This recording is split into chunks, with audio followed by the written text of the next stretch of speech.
How do you defeat an enemy who has no uniform, no fixed headquarters, and no clear face? When the closer you look, the more the enemy seems to dissolve into the people themselves. I asked myself that question many times between 1967 and 1972 as I watched reports pile up on my desk, lists of names, villages, arrests, and numbers that were meant to prove progress. They were neat on paper. They were devastating in reality.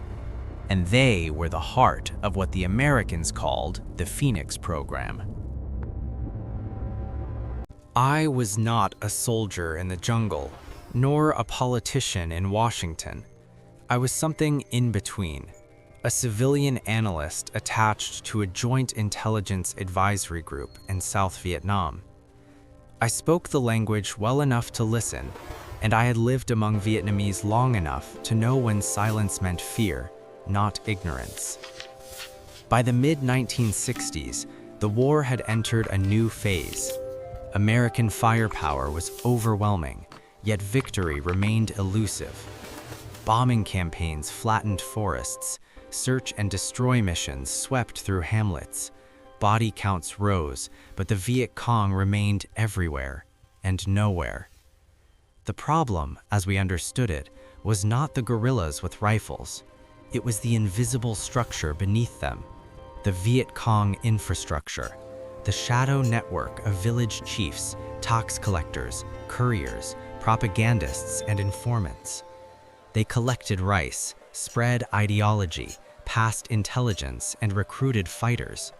Without them, the insurgency would collapse, or so the theory went. Phoenix was born from that belief. Officially, it was called a Pacification and Intelligence Coordination Program. Unofficially, everyone knew what it meant. Identify the enemy's political backbone, neutralize it, remove it from the population. On briefing slides, Phoenix looked elegant. Databases, coordination between agencies, targeted operations, a scalpel instead of a bomb. But wars, especially secret ones, rarely obey the logic of slides. At first, Phoenix appeared to work. Numbers came in weekly, thousands of suspected cadre neutralized. Some were captured, some defected, many were killed. The charts pointed upward.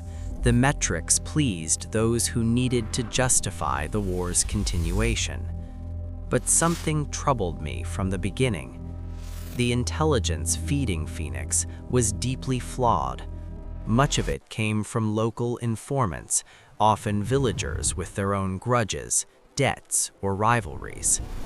In a countryside shaped by colonial trauma, civil war, and survival instinct, accusations were cheap and truth was dangerous.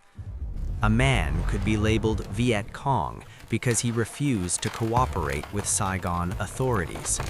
A woman could be denounced because her cousin had once joined the resistance. A village official might be listed because he collected rice taxes. Never mind that everyone collected rice taxes in wartime. I remember one file clearly. A school teacher from Quang Nai, accused of being a political cadre. His crime? Teaching children to read using old revolutionary poems left behind years earlier. He was arrested at night. His family never saw him again. Phoenix did not ask why the information existed, only whether it could be acted upon. The deeper problem was this. Phoenix treated a political and social network as if it were a criminal conspiracy. But the Viet Cong infrastructure was not an external tumor. It was embedded within village life itself. You cannot surgically remove something that is woven into daily survival. As Phoenix expanded, so did its machinery. Special police units were trained. Interrogation centers multiplied. Night raids became routine. Helicopters arrived without warning. Names were read from lists compiled far away. Fear spread faster than ideology ever had. Villagers began to see the South Vietnamese government, not the Viet Cong, as the immediate threat. Cooperation turned into quiet resentment. Silence replaced information. People learned quickly that saying nothing was safer than saying the wrong thing. The Viet Cong adapted. Cadres fragmented into smaller cells. Records were destroyed. Responsibilities were decentralized. Where Phoenix sought structure, the insurgency embraced chaos. Worse still, Phoenix blurred the line between intelligence work and vengeance. Local officials used it to eliminate rivals. Corrupt officers inflated kill numbers. American advisors, under pressure to show results, often accepted these numbers without question. I sat in meetings where neutralizations were discussed with clinical detachment. No one spoke of names, no one spoke of families, only totals mattered. Meanwhile, the insurgency used Phoenix as propaganda gold. They told villagers, "The Americans do not know who they are fighting. Anyone can be next. Only we can protect you." And, tragically, many villagers believed them because their lived experience confirmed it. Phoenix was meant to isolate the Viet Cong from the people. Instead, it often isolated the government from its own population. The climax did not come with a single dramatic event. It came slowly, painfully, as contradictions piled up. By 1969, internal reports began to surface, quietly, cautiously, questioning Phoenix's effectiveness. Recidivism rates were high. Captured suspects often turned out to be low-level sympathizers or completely uninvolved civilians. Meanwhile, high-ranking cadres slipped away. I witnessed one operation that still haunts me. A village near the Mekong Delta. Intelligence indicated a key political organizer was hiding there. The raid began before dawn. Homes were surrounded. Men were dragged out. Women screamed. Children cried. They found no organizer. Instead, they arrested 6 farmers whose names loosely resembled someone in a decades-old list. Under interrogation, one confessed, after hours of pressure, to being Viet Cong. He named others. The cycle continued. Weeks later, that same village openly supported the insurgents. Recruitment surged. What Phoenix destroyed in one night, the Viet Cong rebuilt in a month. Stronger, angrier, and now morally justified in the eyes of the people. That was the moment I understood the core failure. Phoenix assumed fear would break networks. But fear, applied indiscriminately, does not paralyze a population, it radicalizes it. The Viet Cong did not survive despite Phoenix.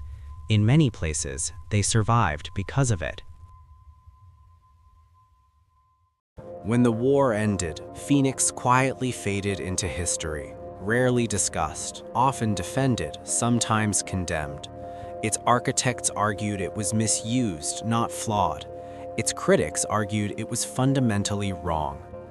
From where I stood, the truth was simpler and harsher. Phoenix failed because it misunderstood the nature of the war. This was not a conflict that could be won by dismantling organizational charts. It was a struggle for legitimacy, trust, and meaning. The Viet Cong infrastructure was not merely a network, it was an expression of political identity, historical grievance, and local survival. You cannot eliminate that with arrest lists and night raids. Phoenix also failed because it replaced understanding with efficiency.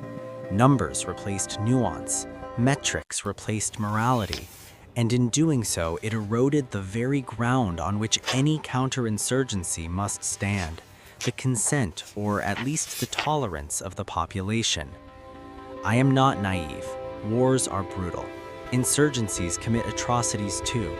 But when a program meant to protect a society ends up terrorizing it, the outcome is already decided.